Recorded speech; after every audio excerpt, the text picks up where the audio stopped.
Hello दोस्तों, कैसे हैं आप सभी। उम्मीद करती हूँ आप सभी बहुत अच्छे होंगे, कुछ नई बुक्स पढ़ रहे होंगे और अपने नॉलेज को और बढ़ा रहे होंगे।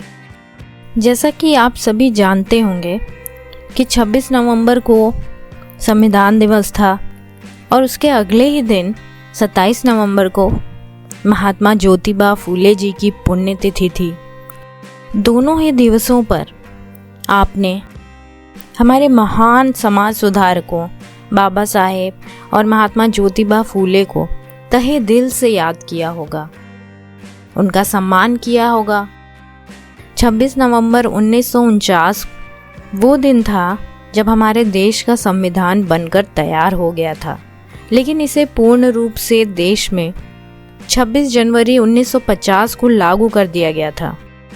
दोस्तों, हम सभी जानते हैं कि हमारा संविधान विशिष्ट है, सबसे अनोखा है, जिसमें सबके लिए समानता और प्रत्येक नागरिक के प्रति सम्मान और भाईचारे की बात है, जिसे अगर हम गहराई से समझेंगे तो हम भगवान बुद्ध तक पहुंच जाएंगे। उनकी सिखाई गई सभी शिक्षाएं हमें हमारे संविधान में देखने को मिलती हैं।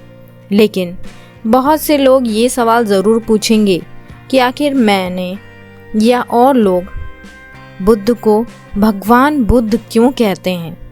तो इस भगवान शब्द का इतिहास जानने के लिए तो हमें फिर से पुरातत्वों के साक्ष्यों के बीच में डुबकी लगानी पड़ेगी। तो चलिए बिना किसी देरी के इस शब्द की उत्पत्ति और इसके अर्थ के बारे में जानते हैं। भगवान, भगवा। आज का भगवान शब्द सम्यक संस्कृति के समय पाली भाषा में प्रयोग होने वाला भगवा का संस्कारित स्वरूप है। पाली के अनेक अभिलेखों में इस भगवान में इसे भगवा, भगवता, भगवतों को देखा जा सकता है। अभिलेखों में भगवा, भगवता, भगवतों ऐसे शब्द देखने को मिले हैं। सम्यक संस्कृति में भगवा का अर्थ पाली में भग्ग रागो, भग्ग दोषो, भग्ग मोहो इतिपि सो भगवा कहा गया है। यानी कोई भी व्यक्ति अपने अंदर से अगर समस्त राग यानी आसक्त, चाहत, द्वेष, मोह या कहे मूढ़ता को भंग कर देता है, छोड़ देता है, त्याग देता है, सिर्फ वैसे ही व्यक्ति को भगवा या आज की संस्कारित भाषा संस्कृत या हिंदी द्वारा भगवान कहा जाता है।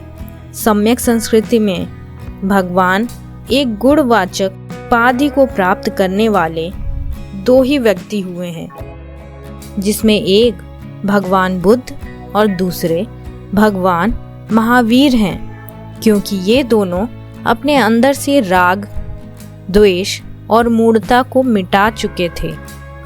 लेकिन भ्रम में पड़े हुए व्यक्तियों ने यह भगवान नाम का संबोधन किसी अदृश्य, अलौकिक, मोक्षदाता, मुक्तिदाता या चमत्कारिक व्यक्ति को करते हुए अपने द्वारा स्थापित भ्रम कथाओं के पात्रों को या आज के समय में चमत्कार दिखाने वाले पात्रों के संबोधन के लिए किया है, जो किसी भी दृष्टिकोण से पूर्व में बताए गए गुणवाचक अर्थ का प्रतिनिधित्व नहीं करता है। अब इसे समझें।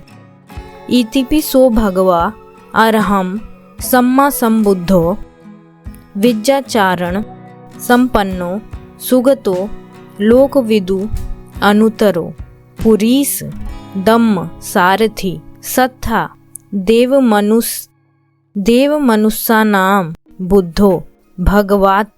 इसका अर्थ समझते हैं। ऐसे ही तो है वे भगवान अरहंत, सम्यक संबुद्ध, विद्या तथा सदाचार से संपन्न, उत्तम गति प्राप्त, संपन्न लोकों के ज्ञाता, सर्वश्रेष्ठ, भटके लोगों को सही मार्ग पर ले जाने वाले सारथी, देवताओं और मनुष्यों के आचार्य भगवान बुद्ध। इसी तरह इसे भी समझें।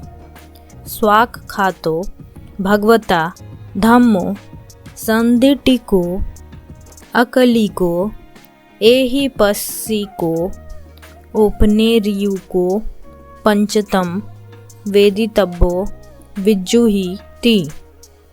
अर्थात भगवान के द्वारा भली प्रकार आख्यात किया गया यह धम्म संदष्टिक है, काल्पनिक नहीं है, प्रत्यक्ष है, तत्कालिक फलदायक है, आओ और देखो, कहलाने योग्य है, निर्वाण तक ले जाने योग्य है, प्रत्येक समझदार व्यक्ति के साक्षात करने योग्य है।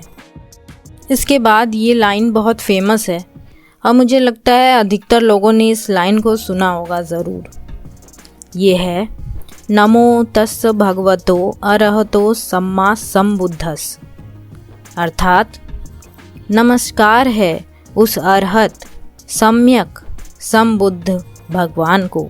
इसी पाली के भगवा संबोधन से पाली व्याकरण के अनुसार भगवता भगवान के द्वारा, भगवतो भगवान का, भगवता भगवान में संबोधन होता है, जिसको आज जो भ्रम फैलाने वाले लोग हैं संस्कृत भाषा द्वारा भगवान को पुल्लिंग और भगवती को स्त्रीलिंग का प्रतिनिधित्व प्रदान कर देते हैं।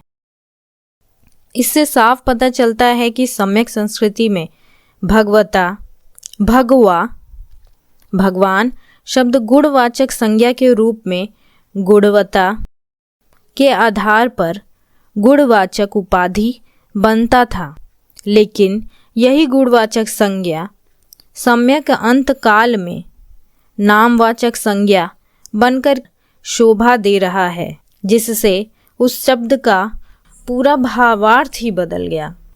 दोस्तों, इस तरह बहुत सारे शब्द ऐसे हैं पाली भाषा में जिसको जब संस्कृत में रूपांतरित किया गया तो उसका अर्थ ही बदल गया, उसका मतलब ही बदल गया, उसका पूरा भावार्थ ही बदल गया।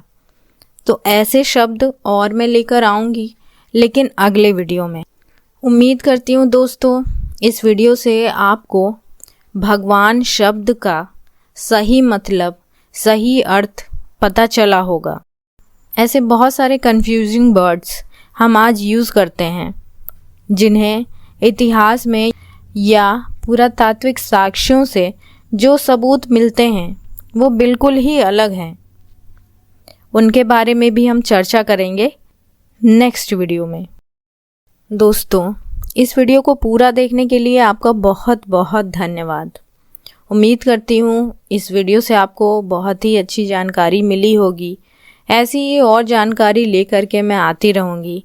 इस वीडियो को अंत करने से पहले दोस्तों मैं चाहती हूँ कि आप प्लीज़ मेरे चैनल को लाइक एंड सब्सक्राइब करें, मुझे सपोर्ट करें दोस्तों, ताकि मैं अपने कंटेंट पे और मेहनत कर सकूँ। मिलते हैं अगले वीडियो में एक और अनोखी जानकारी लेकर के। तब तक के लिए जय भीम और धन्यवाद दोस्तों।